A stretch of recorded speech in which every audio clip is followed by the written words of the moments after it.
To other news now, the hearing into the Public Protector Parliamentary impeachment inquiry resuming today with a new witness, Advocate Livhuwani Tshiwalule, saying that the recommendations to amend the mandate of the Reserve Bank was not relevant in the CIEX report that was taken over by Busisiwe Mkhwebane from her predecessor, Thuli Madonsela.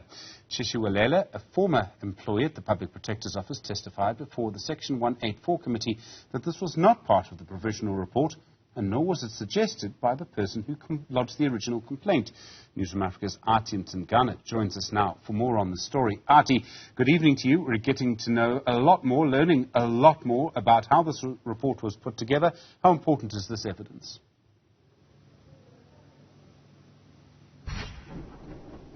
It's important, Stephen, because this particular new witness before the Section 194 Committee had to take us through the work that he conducted with the former Public Protector Advocate Thuli Madonsela before handing over 2 boxes of documents that formed part of the investigations around the CIEX report.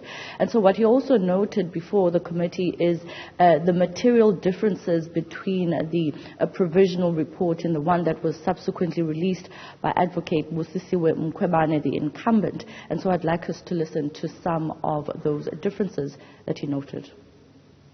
But you also say in paragraph 45 that there were the PPSA officials that you were meeting with on that day were also asking you about the contents of the provisional report, and you couldn't really assist them in that regard because, as you say, in your view, the contents of the provisional report were materially different to the report that was left behind by Advocate Madonsela. Is that right?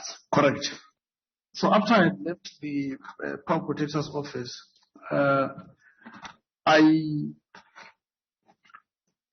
was then contacted that there are SAPS officials, inverted commas, the Hawks, who were investigating a leak of a report in the Office of the Public Protector at the time, and that when the PP laid a complaint or opened a case at Hartfield Police Station, she mentioned my name, and that's why the police wanted, to get my side of the story.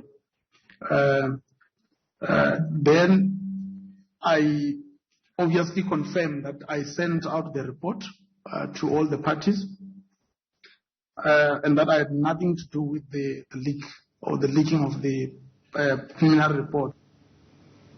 A lot of MPs did ask him about this issue, which has come out before this committee so often during the testimony of previous witnesses, which is, of course, the issue of the recommendation to amend the mandate of the Reserve Bank. And as you've put it initially, Stephen, this particular witness, although he says he does not have evidence to back as to why the Public Protector, the incumbent, suggested that the Reserve Bank's mandate be changed, he says it was irrelevant and it was not necessarily brought up by the original complainant of this particular matter. And I do also want to note now before you, Stephen, that Advocate Dalimpofu has written to the chairperson of the committee to subpoena the president to come and provide testimony under oath before this committee. You would know that the CR17 campaign is one of the issues that have landed the Public Protector into hot water, and as far as the judgments that came out from the courts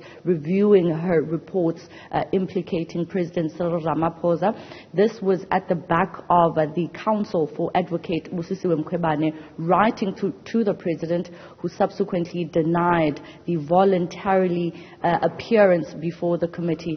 And so we wait to hear what the chairperson will do, because these are part of the directives in order to get a witness to come and appear before the hearings.